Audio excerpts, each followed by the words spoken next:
Good morning మిత్రమా అందరికీ. ఏంటి బ్రదర్ ఈరోజు ఒక ముందుగానే టెక్స్ట్ బుక్ చూపిస్తున్నారు అని అనుకుంటే, మిత్రమా ఇది నేను 10th class biology text book తీసుకున్నాను. దీనిలో మనకు మొత్తంగా 10 యూనిట్లు ఉన్నాయి, పార్ట్ ఏ పార్ట్ బిగా. సో ఇందులో ఫస్ట్ యూనిట్లో మనకు దాదాపుగా 50 పేజీల లెసన్ ఉంది, పోషణ అనేటటువంటి న్యూట్రిషన్, పోషణ ఆహార సరఫరా వ్యవస్థ అనేటటువంటి. దీనిని 50 పేజీలలో ఉన్నటువంటి దీనిని నేను ఏం చేశాను అని అంటే కేవలము 4 పేపర్లలోకి తీసుకురాగలిగాను మిత్రమా.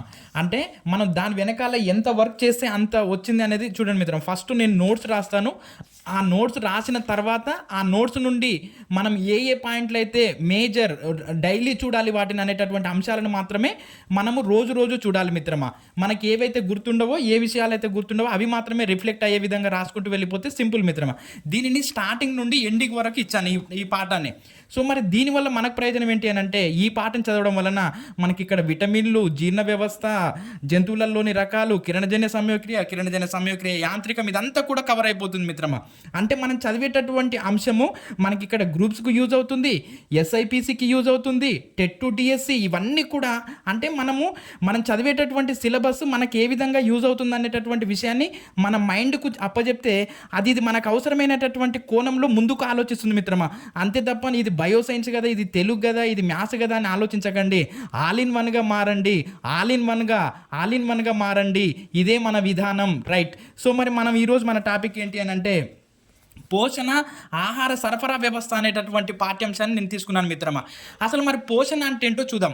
పోషణ అంటే ఏంటి అని అంటే శరీర పెరుగుదల మరియు శక్తికి, జీవక్రియలకు అవసరమైనటువంటి పోషకాలను ఆహారం ద్వారా అందించడాన్ని మనము పోషణ అని అంటాము. ఈ పోషణ అనేది అంటే ఆహారాన్ని ఇప్పుడు మనంతట మనమే తయారు చేసుకుంటున్నామా అంటే మొక్కలు ఇస్తే మనం వండుకొని తింటున్నాం. అంటే ఈ పోషణ అనేది 2 రకాలు. ఒకటి స్వయం పోషణ, పరపోషణ. కొన్ని తమ ఆహారాన్ని తామే తయారు చేసుకుంటే వాటిని స్వయం పోషకాలు అని అంటాం. ఉదాహరణకు మొక్కలు, శైవలాలు. అదేవిధంగా పరపోషణ అంటే తమ ఆహారం కోసం ఇతర జంతువుల మీద కానీ మొక్కల మీద కానీ ఆధారపడే వాటిని పరపోషకాలు అని అంటాం. ఉదాహరణకు జంతువులు, ఇవన్నీ కూడా. మరి మొక్కలు తమ ఆహారాన్ని తామే తయారు చేసుకోవాలి అని అంటే వాటిలో ఒక క్రియ జరగాలి, అదే కిరణజన్య సంయోగ క్రియ. ఈ కిరణజన్య సంయోగ క్రియ అనేది ఎక్కడ జరుగుతుందని అంటే మొక్కలలో ఉన్నటువంటి ఆకులలో జరుగుతుంది. ఈ ఆకులు ఆకుపచ్చ రంగులో ఉండటం వలన ఈ కిరణజన్య సంయోగక్రియ జరుగుతుంది. మరి ఆకులు ఆకుపచ్చ రంగులో ఉండడానికి కారణం ఏంటి అని అంటే పత్రహరితం. దీన్ని మనం పత్రహరితం అనే క్లోరోఫిల్ అని అంటాము.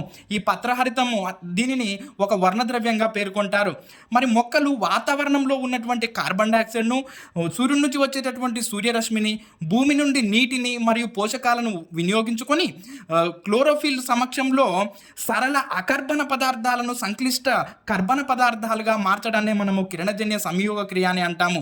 దీనికి మనం చెప్పినటువంటి ఈ మాటలను ఒక సమీకరణ రూపంలో ఇచ్చాడు సిబి వాన్-నీల్ అనేటటువంటి శాస్త్రవేత్త. ఆయన ఏమంటున్నాడు అని అంటే దీని అంతటిని కూడా 6CO2 + 12H2O Kanthi by chlorophyll, C6H12O6 + 6H2O + 6O2.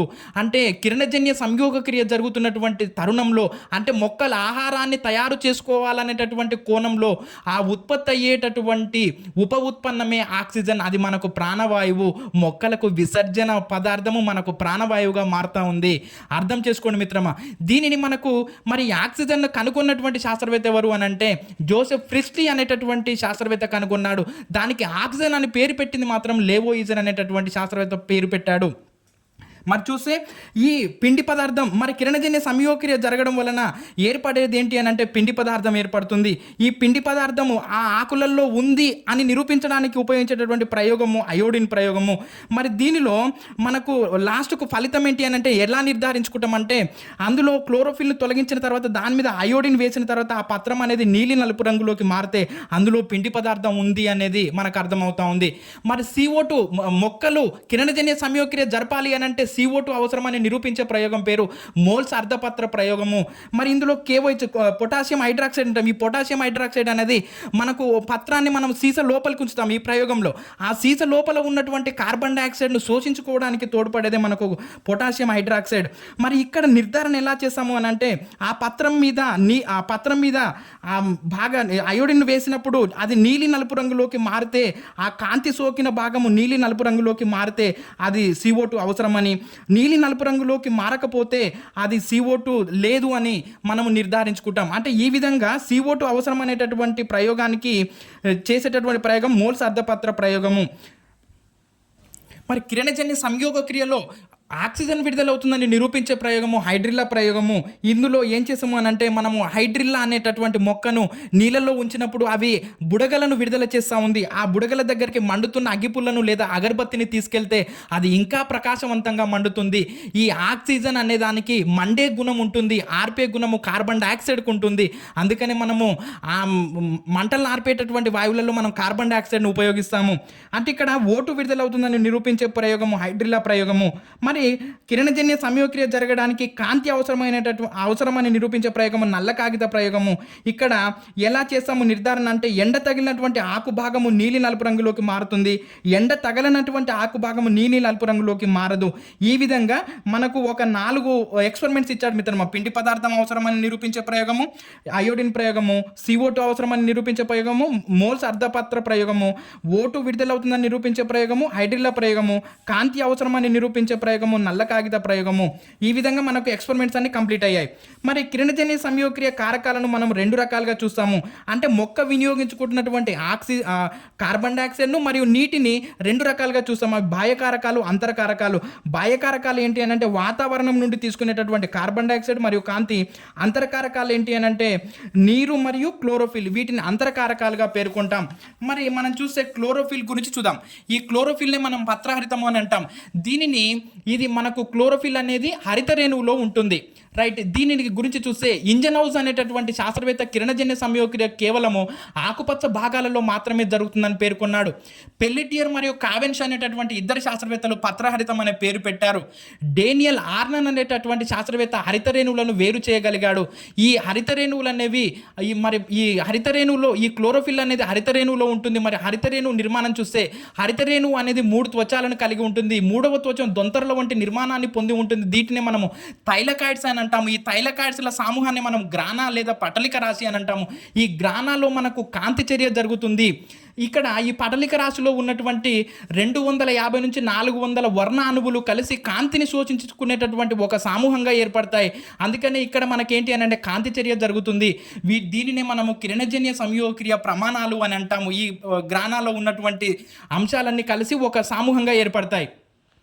దొంతరల మధ్య ద్రవంతో నిండిన భాగం ఉంటుంది. దీన్ని మనం స్ట్రోమా అని అంటాము. స్ట్రోమాలో మనకు నిష్కాంతి చర్య జరుగుతుంది. ఇక్కడ ఎంజైమ్స్ ఉంటాయి.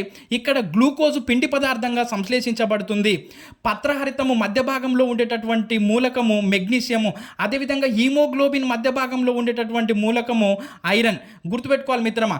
ఇలా మనకు పోలిక చేశాడు. ఏ విధంగా అయితే రక్తంలో ఉండేటటువంటి హీమోగ్లోబిన్లో ఐరన్ ఉంటుందో పత్రహరితం మధ్య భాగంలో కూడా మెగ్నీషియం అనే మూలకం ఉంటుంది అని మనకు పోలిక చెప్పాడు. మరి పత్రహరితం లేదా క్లోరోఫిల్లో 2 రకాలుగా ఇచ్చాడు. క్లోరోఫిల్ ఏ నీలి ఆకుపచ్చ రంగులో ఉంటుంది, క్లోరోఫిల్ పి పసుపు ఆకుపచ్చ రంగులో ఉంటుంది, రైట్. మరి అదేవిధంగా నెక్స్ట్ చూస్తే మనకి ఏంటంటే మిత్రమా, మనకు మరి కిరణజన్య సంయోగక్రియ యాంత్రికంలో మనకు కొన్ని దశలు ఉన్నాయి. ఆ దశలు ఏంటో చూద్దాం. సో కిరణజన్య సంయోగక్రియ సందర్భంగా క్లోరోపాస్ట్లో అనేక సంఘటనలు జరుగుతాయి. ఒకటి కాంతి శక్తి రసాయన శక్తిగా మారడం, H2O విచ్ఛిత్తి చెందడం, హైడ్రోజన్ మరియు హైడ్రాక్సిల్ అయాన్గా, తర్వాత CO2 కార్బోహైడ్రేట్గా క్షేకరణం చెందడం అనేటటువంటి క్రియలు జరుగుతాయి.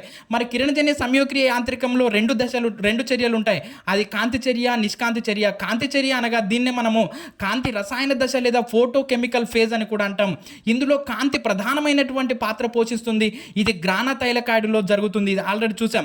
ఇందులో 3 సోపానాలను ఇచ్చాడు. ఆ సోపానం 1 చూస్తే హరిత రేణువు ఫోటాన్లను సూర్యరశ్మి నుంచి వచ్చేటటువంటి సూర్యశక్తిని పత్రం ఎలా శోషిస్తుంది అని అంటే ఫోటాన్ల H+ అయాన్ల రూపంలో శోషిస్తుంది. అప్పుడు శోషించి అది గ్రహించుకొని క్రియావంతం అవుతుంది. అదేవిధంగా తర్వాత H2O ఏం చేస్తుంది అని అంటే నీటి కాంతి సమక్షంలో H+OH- అయాన్లుగా విడిపోతుంది. దీన్ని మనము నీటి కాంతి విశ్లేషణ అని అంటాము. దీనిని రాబర్ట్ హిల్ అనే శాస్త్రవేత్త కనుగొన్నాడు కాబట్టి దీన్ని మనము హిల్ చర్య అని కూడా అంటాము. మరి సోపానం 3లో వచ్చేసి H+OH- అయానులు ఎలా మార్పు చెందుతాయి అని అంటే H2Oగా O2గా మార్పు చెందుతాయి. H2O అనేది నీటి మొక్క లోపల వినియోగించబడుతుంది, O2 అనేది వాతావరణంలోకి విడుదలవుతుంది. ఈ విధంగా కాంతి చర్యలో అంత్య పదార్థాలుగా అంటే మనకు ఈ కిరణజన్య సంయోగక్రియలో మొదటి చర్య అయినటువంటి కాంతి చర్య పూర్తయ్యే నాటికి మనకు అంత్య పదార్థాలుగా ఏం ఏర్పడతాయనంటే ఏటీపీ NADPHలు ఏర్పడతాయి. ఏటీపీ అనగా ఎడినోసిన్ ట్రైపాస్పేట్ అని అంటాము. NADPH అనగా నికోటినమైడ్ అడినైడ్ డైన్యూక్లియోటైడ్ హైడ్రోజన్ ఫాస్ఫేట్. ఈ రెండింటిని కలిపి మనము స్వాంగీకరణ శక్తి లేదా అసిమిలేటరీ పవర్ అని అంటాము. ఇది కాంతి చర్యలో భాగంగా జరిగేటటువంటి అంశాలు.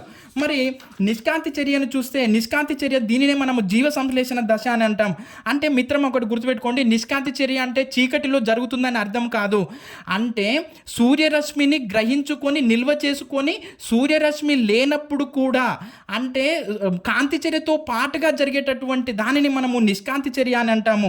కాంతి అవసరం లేదని కాదు, కాంతి చర్యతో పాటుగా జరుగుతుంది. నిష్కాంతి అంటే రాత్రిలో జరుగుతుందని అర్థం కాదు, కాంతిపై ఆధారపడదు.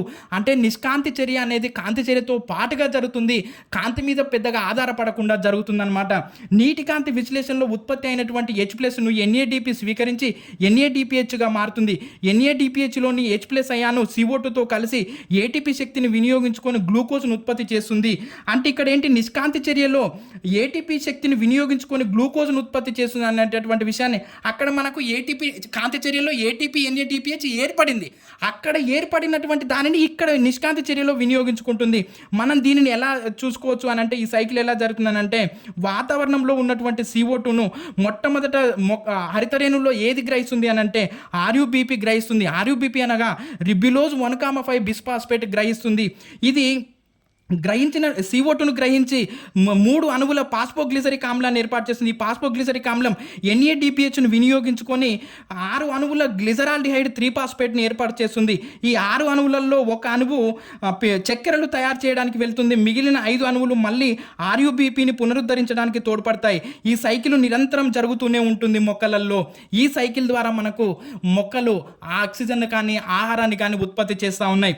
ఈ చర్యలో చివరగా అంటే నిష్కాంతి చర్యలో చివరగా గ్లూకోజ్ పిండి పదార్థంగా మారుతుంది. ఇది మిత్రమా కాంతి చర్య కిరణజన్య సంయోగక్రియ యాంత్రికంలో ఉన్నటువంటి అంశాలు. తర్వాత మనకి ఇచ్చినటువంటి అంశం ఏంటి అని అంటే మరి ఇంకోటి ఏంటి అని అంటే జీర్ణ వ్యవస్థను ఇచ్చాడు. ఈ జీర్ణ వ్యవస్థను మనం ఎలా చూస్తాము అని అంటే జీర్ణ వ్యవస్థ యొక్క భాగాలు చూడండి మిత్రమా. ఫస్ట్ ఈ 9 భాగాలు మనకు నోటికి రావాలి, వరుస క్రమంలో ఇచ్చాను చూడండి. నోరు, ఆశకూరం, గ్రసని, ఆహారవాహిక, జీర్ణాశయము, చిన్న పేగు, పెద్ద పేగు, పురుషనాళం, పాయువు. ఈ 9 భాగాలు కూడా నోటికి రావాలి వరుసగా. సో చూస్తే మరి జీర్ణ వ్యవస్థ అనేది నోటి నుండి ప్రారంభమై పాయుతో అంతమవుతుంది.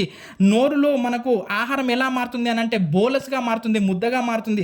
తర్వాత నోటు నుండి ఆశకూరంలోకి వస్తుంది. మనకు ఆశకూరంలో దంతాలు, నాలుక, లాలాజల గ్రంథులు ఉంటాయి. దంతాల గురించి అధ్యయనం చేసే శాస్త్రాన్ని డెంటాలజీ అని అంటాం. ఇవి డెంటిన్ అనేటటువంటి పదార్థంతో తయారైతాయి. మనకు దంతసూత్రం వచ్చేసి మానవుని యొక్క దంతసూత్రము 2123/2123. అదే పాలదంతాల సూత్రం అయితే 2102/2102. ఇవి 32 ఉంటాయి, అవి 20 ఉంటాయి. అంటే శాశ్వత దంతాలు 32 ఉంటాయి, పాలదంతాలు 20 ఉంటాయి. అదేవిధంగా మరి మనకు దంతాలు కొరుకు దంతాలు, కూర దంతాలు, నములు దంతాలు, విసురు దంతాలు అని అంటాము. వీటిని మనము కుంతకాలు, రదనికలు, అగ్రచర్వణకాలు, చర్వణకాలు అని పేర్కొంటాము. ఈ విధంగా మనకు అంటే మనం ఈడ చూడగానే దాని వెనకాల ఉన్నటువంటి కోణమంతా కూడా నీకు రావాలి మిత్రమా. రైట్. నాలుక గురించి అధ్యయనం చేసే శాస్త్రాన్ని మనం గ్లాసాలజీ అని అంటాము. నాలుక మీద మనకు రుచిగ్రాహకాలు ఉంటాయి, తీపి, ఉప్పు, పులుపు, చేదు. మరి నాలుక ఆహారాన్ని కలియబెట్టడానికి తోడ్పడతా ఉంది. ఆ దవడ కిందికి ఈ దవడ కిందికి ఆహారాన్ని నెట్టడానికి తోడ్పడతా ఉంది. లాలాజల గ్రంథులు మనలో 3 జతల లాలాజల గ్రంథులు ఉంటాయి. అదో జంపిక, అదో జీవిక, పెరోటిడ్ లాలాజల గ్రంథులు అనేటటువంటివి ఉంటాయి. అదే కుందేల్లో అయితే 4 జతల లాలాజల గ్రంథులు ఉంటాయి. అవి నిమ్న నేత్ర కోటర గ్రంథులు అనేటివి ఉంటాయి. ఈ విధంగా మనం ఏం చేయాలంటే సబ్జెక్టు మీద బాగా తరువుగా చదివితే ఈ విధంగా వచ్చేస్తుంది మిత్రమా. రైట్. మరి తర్వాత గ్రసనిలో ఉన్నటువంటి ఉపజీవిక అనేది కొండనాలుక అనేది ఆహారము మరియు వాయు మార్గాలను నియంత్రిస్తూ ఆహార మార్గంలోకి వాయు మార్గంలోకి వెళ్ళేలా అది నియంత్రిస్తూ ఉంటుంది. మరి ఆహార వాహికలో ఆహారం అనేది ఎలా చలిస్తుంది అని అంటే ఇక్కడ ఎలా చలిస్తుంది అని అంటే పెరిస్టాలిటిక్ చలనం, తరంగాకారపు చలనాలలో కొద్ది కొద్దిగా జరుగుతూ ఉంటుందన్నమాట. ఆహార వాహిక నుండి ఆహారం జీర్ణాశయంలోకి వస్తుంది. ఇక్కడ బోలస్గా మారినటువంటి ఆహారం జీర్ణాశయంలో కైమ్గా మారుతుంది. దీన్ని మనం అర్ధఘన రూపంలోకి మారుతుంది. ఈ జీర్ణాశయం నుండి ఆహారం ఎక్కడికి వస్తుందని అంటే ఈ చిన్న పేగులో ఉన్నటువంటి చిన్న పేగు ద్వారా పెద్ద పేగులోకి వెళ్తుంది. చిన్న పేగులో మనం 3 భాగాలుగా తీసుకుంటాం: ఆంత్రమూలము, శేషాంత్రికము, బెజినం. ఈ ఆంత్రమూలము అనేది ప్రధానమైనటువంటి క్రియను అంటే సంపూర్ణమైనటువంటి జీర్ణక్రియను నిర్వహించేటటువంటి భాగం. ఈ ఆంత్రమూలంలో ఆహారం అనేది సెమికైల్గా మారుతూ ఉంటుందన్నమాట. ఈ ఆంత్రమూలంలో చూడండి, ఇక్కడ కాలేయం నుంచి వచ్చేటటువంటి పైత్యరసము, క్లోమం నుంచి వచ్చేటటువంటి క్లోమరసము, అదేవిధంగా ఇవన్నీ కూడా ఇక్కడ ఆంత్రమూలంలో కలిసి ఈ ఆంత్రమూలంలో సంపూర్ణ జీర్ణక్రియ నిర్వహించబడతా ఉంది. ఈ చిన్నపేగు నుండి ఆహారము జీర్ణమైన తర్వాత చిన్నపేగు ఈ పెద్ద పేగులోకి ఒక ఎక్కడ బొటనవేల ఆకారంలో ఉండేటటువంటి ఉండుకం ద్వారా పెద్ద పేగులోకి తెరుచుకుంటుంది. ఈ చిన్న పేగులో ఆ జీర్ణం కాని ఆహార పదార్థాలన్నీ కూడా ఎక్కడికి పెద్ద పేగు ద్వారా పెద్ద పేగులోకి వెళ్ళి పెద్ద పేగు ద్వారా బయటికి విసర్జించబడతాయి. ఇది మనకు జీర్ణ వ్యవస్థ మిత్రమా. మరి జీర్ణక్రియ అంటే ఏంటో ఒకసారి చూడండి మిత్రమా. జీర్ణక్రియ అంటే ఏంటి అని అంటే ఎంజైమ్ల సహాయంతో సంక్లిష్ట ఆహార పదార్థాలను సరళ ఆహార పదార్థాలుగా మార్చడాన్ని మనం జీర్ణక్రియ అని అంటాము. ఇంకో జీర్ణక్రియలోని భాగాలు, జీర్ణ వ్యవస్థలోని భాగాలు నోరు, ఆశకూరం, గ్రసని, ఆహారవాహిక, జీర్ణాశయం, చిన్నపేగు, పెద్దపేగు, పురుషనాళం, పాయువు, ఈ 9 భాగాలు వరుసగా వస్తే ఇది సింపుల్ మిత్రమా, రైట్. మరి ఇక్కడ మరి ఏంటి ఎంజైమ్స్ ఏంటి అని చూస్తే మిత్రమా, స్రవించడం వేరు, విసర్జించడం వేరు. స్రవించడం అంటే ఒక ప్రాంతంలో విడుదలైనటువంటి ఒక పదార్థము అది ఇంకొక చోట పోయి ప్రభావం చూపుతుంది. ఎంజైమ్స్, హార్మోన్స్ స్రవించబడతాయి. విసర్జన అంటే పాయువు ద్వారా మన శరీరంలో విడుదలైనటువంటి వ్యర్థ పదార్థాలు బయటికి విసర్జించబడతాయి. ఒక చోటు నుంచి ఒక చోటికి ప్రయాణించవు, కానీ స్రావకాలు ప్రయాణించబడతాయి ఒక చోటు నుండి ఒక చోటికి. విసర్జించడం వేరు, స్రవించడం వేరు. స్రవించడానికి ఉదాహరణ ఎంజైమ్స్, హార్మోన్స్, విసర్జించడానికి వ్యర్థ పదార్థాలు బయటికి రావడం. మరి ఇప్పుడు స్రవించేటటువంటి గ్రంథులు ఏంటి అని అంటే లాలాజల గ్రంథులు టయలిన్ అనేటటువంటి ఎంజైమ్లు స్రవిస్తాయి. దీన్ని మనం లాలాజల అమైలేజ్ అని కూడా అంటాం. ఇది ఎక్కడికి వెళ్తుందని అంటే లాలాజల గ్రంథులలో విడుదలై ఆశయకూరంలోకి వెళ్ళి కార్బోహైడ్రేట్స్ మీద చర్య జరిపి కార్బోహైడ్రేట్స్ను మాల్టోజ్ అనేటటువంటి పదార్థాలుగా మారుస్తాయి. మరి జీర్ణాశయంలో ఉండేటటువంటి జఠర గ్రంథులు పెప్సిన్ అనేటటువంటి ఎంజైమ్ను స్రవింపజేస్తే ఈ పెప్సిన్ ఎక్కడికి వెళ్ళి చర్య జరుగుతుంది అంటే జీర్ణాశయంలో చర్య జరుగుతుంది. ఈ జీర్ణాశయంలో ఉన్నటువంటి ప్రోటీన్స్ను పెప్టోన్స్గా మారుస్తుంది. కాలేయము పైత్యరసం అనేటటువంటి ఎంజైమ్ను విడుదల చేస్తుంది. ఈ పైత్యరసంలో ఎలాంటి ఎంజైమ్స్ ఉండవు మిత్రమా. ఇది అనేక సార్లు క్వశ్చన్లలో వస్తుంది. మరి ఈ పైత్యరసము ఆంత్రమూలంలో పనిచేస్తుంది. ఆంత్రమూలంలో కొవ్వుల మీద చర్య జరిపి కొవ్వులను చిన్న చిన్న అణువులుగా విడగొడుతుంది. దీన్ని మనం కొవ్వుల ఎమల్సీకరణం అని అంటాం. తర్వాత క్లోమము, ఇందులో ఉండేటటువంటి జీర్ణరసం ఏంటంటే క్లోమరసము. క్లోమరసంలో అమైలేజ్, లైపేజ్, ట్రిప్సిన్ అనేటటువంటి ఎంజైమ్స్ ఉంటాయి. ఈ అమైలేజ్ కార్బోహైడ్రేట్స్ మీద చర్య జరిపి మాల్టోజ్గా మారుస్తుంది. లైపేజ్ అనేది కొవ్వుల మీద చర్య జరిపి కొవ్వు ఆమ్లాలు మరియు గ్లిజరాల్గా మారుస్తుంది. ట్రిప్సిన్ అనేది ప్రోటీన్స్ మీద చర్య జరిపి పెప్టోన్స్గా మారుస్తుంది. మరి ఆంతర్గ్రంథులు ఇవి చిన్న పేగులో ఉంటాయి.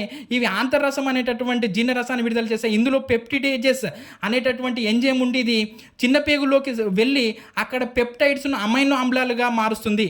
సుక్రేజ్ అనేటటువంటి ఎంజైమ్ చిన్న పేగులోకి వెళ్ళి అక్కడ సుక్రోజ్ను గ్లూకోజ్గా మారుస్తుంది. అంటే చూడండి మిత్రమా, ఎంజైమ్స్, హార్మోన్స్ అనేవి స్రవించబడతాయి. ఒక ప్రాంతం నుండి మరొక ప్రాంతంలోకి వెళ్ళి అక్కడ చర్య జరుగుతాయి. దాన్ని మనం స్రవించడం అని అంటాం. విసర్జించడం అంటే ఉన్న చోటు నుండి బయటకు వస్తుంది.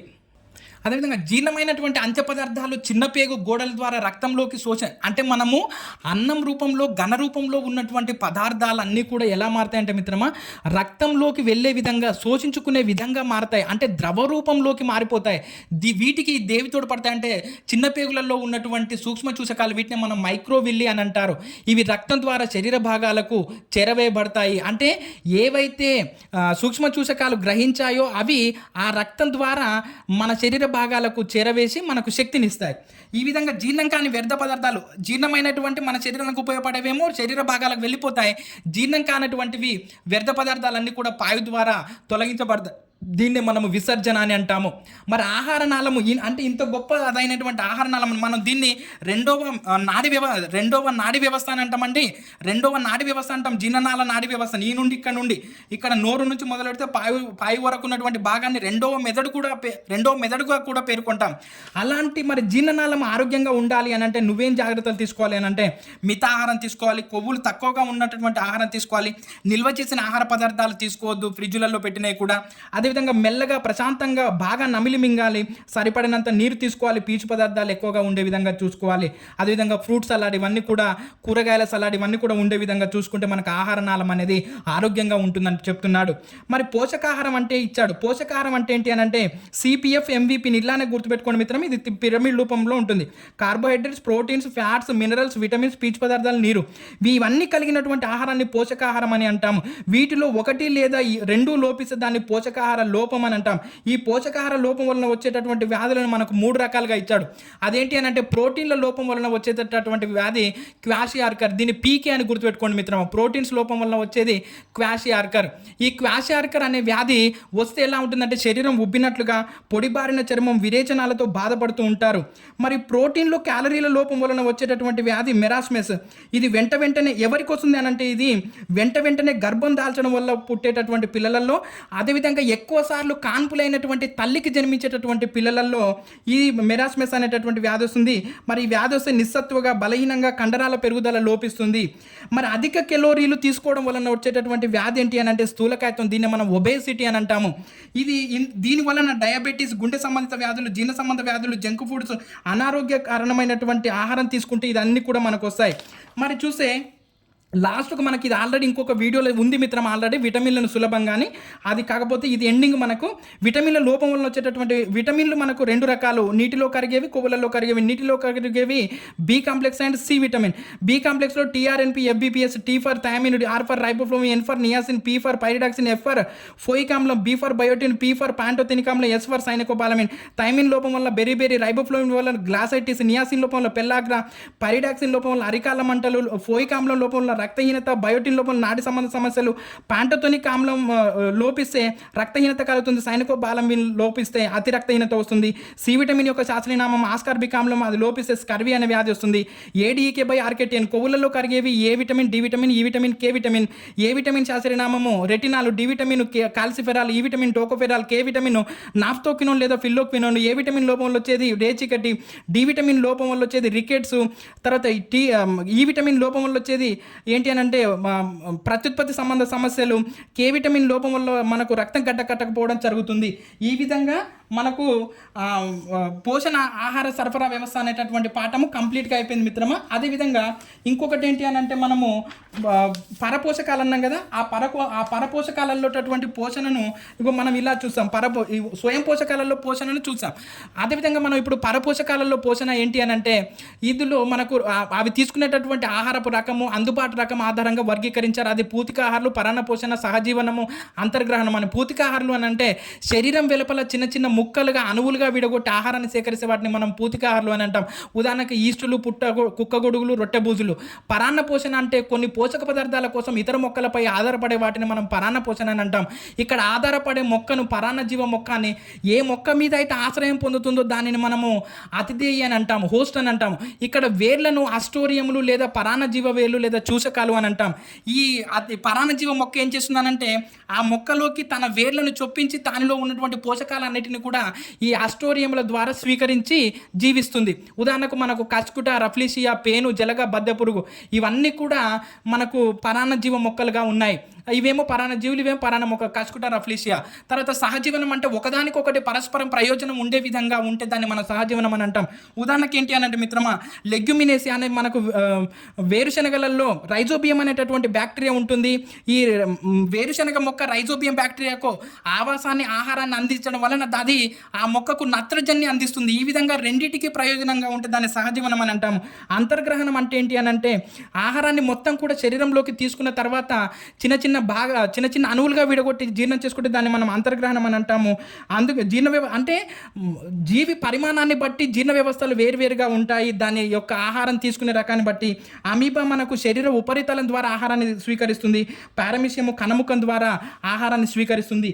ఈ విధంగా మనకు పోషణ ఆహార సరఫరా వ్యవస్థ అనేటటువంటి పాఠం చదివితే విటమిన్లు, జీర్ణ వ్యవస్థ, పరపోషణ, స్వయం పోషణ, కిరణజన సంయోక్రియ, ఏటీపీ, ఎన్ఏడిపిహెచ్ ఎన్ని విషయాలు కవర్ అయిపోతూ ఉన్నాయి చూడండి మిత్రమా. మన వీడియోను తప్పకుండా లైక్ చేయండి, సబ్స్క్రైబ్ చేయండి, షేర్ చేయండి మిత్రమా.